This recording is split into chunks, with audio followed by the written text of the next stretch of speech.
네, 글로벌 이슈 플러스에 들어왔습니다. 앞서 유산함과 함께했던 얘기에서도 계속 금리 얘기하게 되고요. 계속 또 달러 얘기하게 됩니다. 뭐 트리플 약세라고 얘기를 하죠.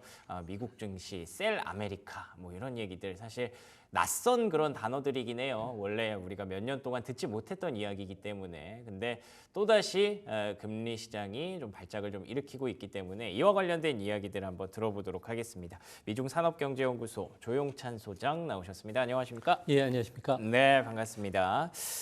지난주 딱 이맘때였던 것 같습니다. 그 전주 주말이었죠. 그때 이제 무디스가 미국의 신용등급 강등 조치를 하고 나서 지난주에 사실 첫날에는 좀 잘 소화하는 듯 했습니다만 내내 채권 금리가 상승하면서 시장을 좀 압박하는 그런 모습들이 나타났거든요. 트리플 약세라고 우리가 얘기들을 하던데 이게 언제까지 좀 계속 지속될지 정리해 볼게요. 네, 이슬비에 옷 젖듯이 그 무디스의 신용등급 강등 효과가 이제 서서히 금융시장을 좀 옥죄우고 있는데요. 특히 가장 먼저 민감하게 반응했던 것은 미국의 국채 시장입니다.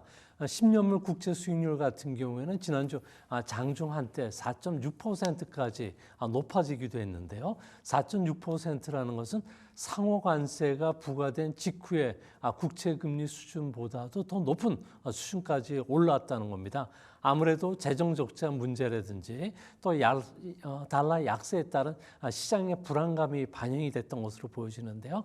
이제 미국 하원에서 감세 법안까지 통과가 됐습니다. 10년간 3조 5천억 달러 정도의 재정 적자를 메꿀 확실한 세수안이 발표되지 않는다면은 언제든지 리스크 회피 현상들이 다시 일어날 수 있는데요. 이거와 관련해서 가장 민감했던 부분이 미국의 그 재정 악화와 관련된 미국 국채 보유 구조에 상당한 변화가 지금 초래하고 있다는 겁니다. 현재까지는 미국 국채를 가장 많이 사줬던 나라는 일본입니다. 중국 같은 경우에는 2000년부터 계속적으로 일본과 같이 경쟁을 했지만 2011년을 기준으로 해서 지금은 절반 수준까지 떨어졌고요. 그 빈자리를 홍콩이나 영국, 벨기에, 룩셈부르크가 이제 메꿔줬는데 이들 나라들조차도 미국 국채는 안전하다는 신호가 깨졌기 때문에 미국의 국채에 대한 투자보다는 정부 단기 증권 쪽이라든지 그리고 고금리를 주는 회사채 쪽으로 이동할 가능성이 높습니다. 이 때문에 미국 국채 수익률 같은 경우에도 앞으로 상승 압력이 상당하다는 점에서 금융시장에 미칠 파급 효과도 커질 것으로 보여집니다. 그렇군요. 국채 시장이 계속 이렇게 문제를 일으키면 사실 우리가 가장 걱정하는 것 중에 하나는 뭐 개인적으로 이제 가처분 소득이 줄어든다, 뭐 내 집에 대한 어떤 대출 금리가 올라간다 이런 것도 있겠습니다만 주식 시장에 미치는 영향이 굉장히 좀 직접적으로 느껴지잖아요. 어떻게 우리가 정리를 해놔야 될까요? 네, 연기금을 비롯한 장기 투자가들 같은 경우에는 아무래도 국채 그 수익률에 상당히 민감할 수밖에 없는데요. 이는 주식 리스크 프리미엄이라고 하는 가장 중시하는 지표가 여기에 포함되고 있다는 겁니다.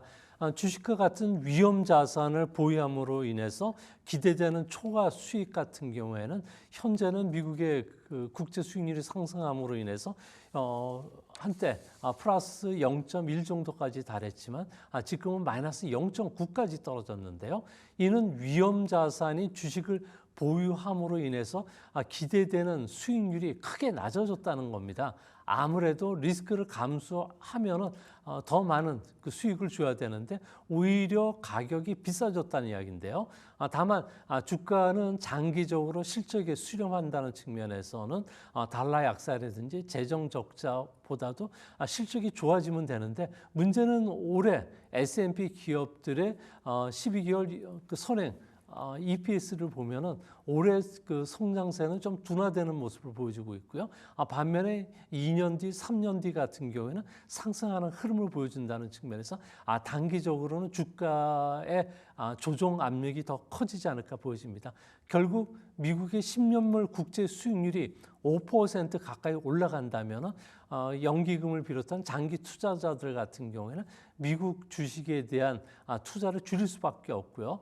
반대로 장기 금리가 떨어진다면 아무래도 주식에 대한 투자 비중을 높일 수 있다는 측면에서는 아무래도 우리 주식시장에도 적지 않은 영향을 끼치지 않을까 보여집니다. 그렇군요. 결국 금리는 무엇을 들이대도 대항할 수 있는 게 없습니다. 계속 금리가 이렇게 높은 구간에서는 뭐 주식, 부동산, 뭐 웬만한 자산 가격들이 다 부딪힐 수밖에 없는, 하락할 수밖에 없는 그런 시장이기 때문에 금리를 어떻게든 트럼프 대통령이 잡고 싶어 할 텐데, 근데 또 요즘 하는 것들을 보면 또 주말 사이에 관세 리스크가 갑자기 또 등장을 했고요. 금리와 관련해서도 조금 빠지는 듯 했습니다만 다시 4.55%까지 또 올라가는 현상을 계속 확인하고 있거든요. 불확실성이 굉장히 높은 구간입니다. 어떤 전략이 필요할까요? 네, 지난 20년간 미국 증시는 나홀로 강세장을 만끽했는데요. 아무래도 미국 같은 경우에는 혁신적인 제품도 쏟아내고 있고요. 인류 경영진뿐만 아니라 기업들의 철저한 수익 추구, 주주 환원 정책으로 인해서 불패 신화가 계속 이어졌습니다. 하지만 이런 영원할 것 같던 미국 증시도 트럼프의 관세로 인해서 세계 무역 구조뿐만 아니라 글로벌 자금 흐름에도 큰 변화가 지금 초래하고 있는데요. 이 때문에 많은 투자 자금들이 이제 미국보다는 다른 나라 쪽에 많은 집중을 하고 있다고 합니다. 가장 근본적인 이유는 아무래도 실적인데요. S&P 500 기업들의 실적을 보면은 순이익 증가율이 작년 말 기준으로 해서는 12.9% 증가할 것으로 봤지만 4월 말 기준으로는 8.1%까지 크게 이익 모멘텀이 줄어들었다는 겁니다. 반면에 미국과 캐나다를 제한 선진국들 같은 경우에는 이런 EPS 증가세가 4.6에서 8.1%로 모멘텀이 상당히 좋아지고 있다는 겁니다. 이로 인해서 150억 달러 이상의 시가총액을 갖고 있는 기업 중에서 아무래도 실적 증가세가 뚜렷한 종목들을 보면은 여전히 미국이 72%를 갖고 있지만 나머지 국가들 같은 경우에도 이제 실적 모멘텀이 좋아지기 때문에 이들 쪽에 눈을 돌린다는 겁니다. 이 때문에 M7이라고 하는 매그니피션트 7, 7개 종목들 같은 경우는 이전에 무조건 패시브 배분을 통해서 편입비를 계속 가져갔었는데 이제는 이런 전략이 통하지 않는다는 겁니다. 이제 앞으로 글로벌 시장에서 유명한 상표라든지 혁신 기업들을 찾아서 연기금들이 투자를 늘려갈 것으로 보여준다는 점에서 미국의 대형주는 아무래도 편입 비중이 좀 축소될 수 있지 않나. 그리고 워렌 버핏 같은 경우에도 일본 종합 상사에 투자한 것도 이 때문인 것으로 보여집니다. 그렇죠. 우리가 아무래도 미국 증시에 대해서 굉장히 높은 밸류를 부여하고 있었고 마음속으로 심리적 가치를 더 크게 부여를 했었잖아요. 그래서 이거 사실 받아들이기 쉽지가 않습니다. 미국 증시에서 다른 쪽으로 넘어간다라는 얘기가 정말 현실화가 될까? 이런 생각을 하실 수도 있겠습니다만 말씀해 주신 대로 한 20년을 이렇게 왔기 때문에 또 이게 또 흩어졌다가 또 붙었다가 이런 현상이 언제든 일어날 수 있는 상황이고 실제로 지금 글로벌 자금들의 이동이 관측이 되고 있다는 점에서 앞으로 다양한 좀 관점이 필요할 것 같다는 생각이 계속 들어요. 그러면 관세 이야기 조금 더 해보도록 하겠습니다. 주말 사이에 유럽과 뭐 50% 관세 얘기가 나올 정도로 계속 불확실성이 커지고 있는데 우리나라 입장에서도 아직 끝난 게 아니잖아요. 계속 이런 상황들을 좀 주시해야 될 것 같아요. 네, 우리나라와는 미국이 2차례 실무 협상을 했고요. 일본과는 3차례 실무 협상을 했습니다. 여기서 분명한 것은 상호 관세 10%는 기본적으로 깔고 간다는 거고요. 품목별 관세도 이제 품목을 계속 늘려가겠다는 이야기를 들었다고 합니다. 이 때문에 이제 앞으로 트럼프 같은 경우에도 관세 정책을 밀고 나가는데 이렇게 강하게 밀고 나가는 것은 3가지 이유가 있다고 합니다. 미국 같은 경우에는 당장 국내적으로 빚을 지면서까지 다른 나라에서 물건을 수입할 수 없기 때문에 긴축 선언의 상징성을 부여하기 때문에 그런 것으로 보여지는데요. 현재 미국 같은 경우에는 무역 적자가 GDP의 4% 정도가 된다고 합니다. 쉽게 표현하면 미국은 100이라는 생산량을 얻기 위해서는 104라는 총 수요, 그러니까 소비를 하는 그 구조를 갖고 있다는 겁니다. 이 때문에 앞으로 미국 같은 경우에는 미국 내 생산을 늘리든지 소비를 줄이든지 아니면 이 일을 둘 다 시행을 해야 된다는 겁니다. 이 때문에 상호 관세 10%뿐만 아니라 품목별 관세도 계속 부과시킬 것으로 보여지고요.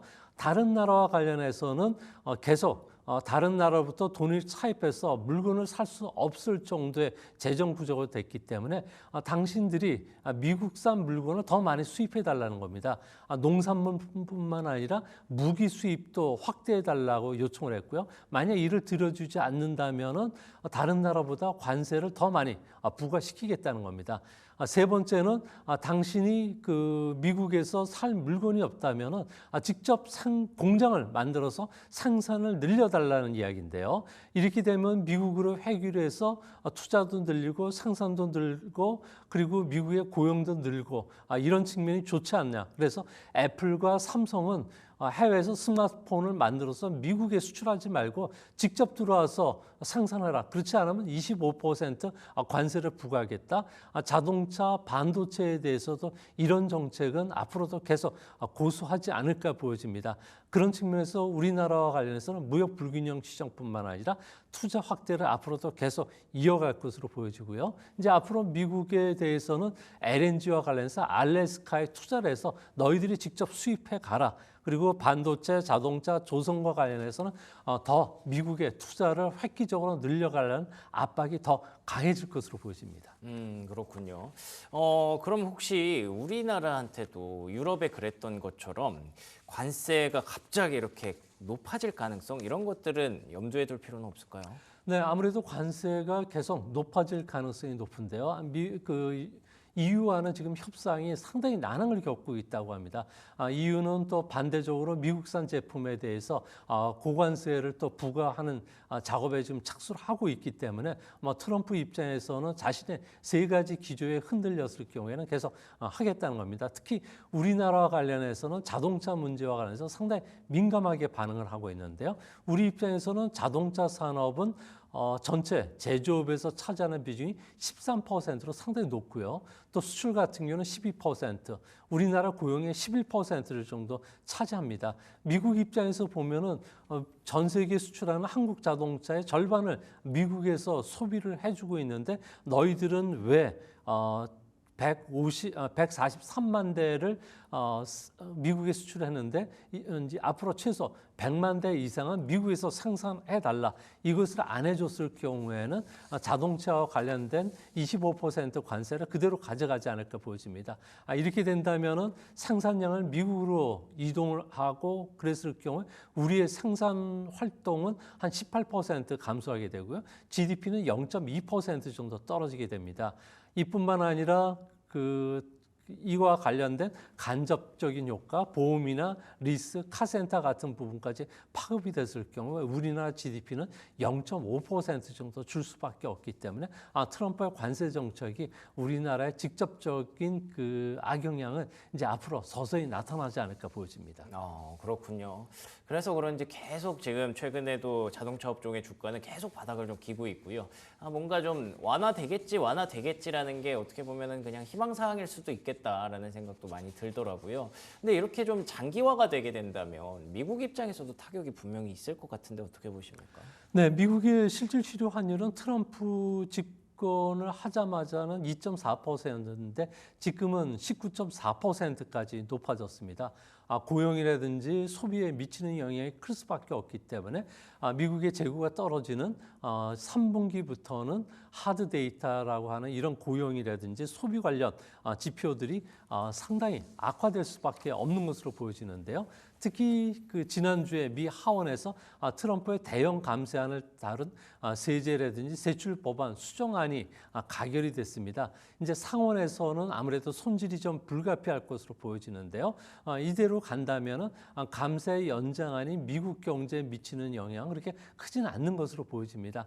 다만 내년부터는 TV라든지 잔업수당에 대한 비과세가 미국의 성장률을 0.3에서 0.5% 정도 견인하는 효과를 가져오게 되는데요. 이 때문에 앞으로 두 차례 금리 인하를 한다든지 감세 정책을 계속 밀어붙이더라도 미국의 올해 내년도에 실질 GDP 성장률은 한 1.4%대 그리고 PC 그 코어 물가 지수 같은 경우에는 내년도에는 한 3.1% 정도 되지 않을까 보여집니다. 그 앞으로 EU라든지 중국과의 무역 협상이 더 악화됐을 경우에는 아무래도 실질 실효 환율이 세율이 더 올라갈 수밖에 없기 때문에 미국 경제에 미치는 영향이 커질 수 있다는 측면에서 아무래도 조심스럽게 지켜봐야 되지 않나 생각이 됩니다. 그렇군요. 미국 역시나 영향을 계속 생각을 하고 있을 거고요. 그에 따른 전략을 가져가겠죠. 그렇기 때문에 트럼프 대통령이 다 생각이 있겠지, 뭔가 큰 그림 그리고 있겠지라는 걸 좀 믿어봐야 되지 않을까 싶습니다. 반대로 그러면 중국 입장은 어떤지 궁금합니다. 중국은 어쨌든 관세가 많이 일단 낮아진 상황이고 약간 좀 숨통이 트였다는 그런 평가를 받고 있는데 중국 증시에서 뭐 볼만한 이슈가 좀 있다고요? 네, 미국 같은 경우에는 그 중국과의 스위스 그 무역 합의 이후에 주시장이 대형주를 중심으로 해서는 4월달 하락분을 대부분 만회했습니다. 이제 하지만 앞으로 중국 증시는 양극화장이 펼쳐질 것으로 보여지는데요. 대형주들 같은 경우에는 만성적인 중국 내 수요 부진으로 인해서 가격 인하 경쟁이 아주 치열하다고 합니다. 이 때문에 실적이 상당히 악화되고 있는데요. 이와 관련해서는 주시장에서 어닝 리비전 지수가 있습니다. 기업 예상 수익이 시장 예상보다 좋아졌느냐 또 나빠졌느냐 실적이 나빠지는 속도가 어느 정도인가를 판단하는데 상상외로 나빠지고 있다고 합니다. 이 때문에 대형주들은 이제 앞으로 차익 매물이 쏟아질 것으로 보여지고요. 반면에 AI라든지 로봇이라든지 바이오와 관련된 종목들 같은 경우에는 이런 혁신 기업을 중심으로 해서 중국에서는 한 1조 위엔의 그 펀드들을 설립하면서 그 지원에 나섰고 있고요. 또 중국 정부가 이들 기업으로부터 대량 그 도입을 해주면서 수요와 공급이 창출되고 있다고 합니다. 이로 인해서 중국을 대표하는 AI 벤처 기업을 뜻하는 중국의 6마리 작은 용이라는 기업들이 있는데요.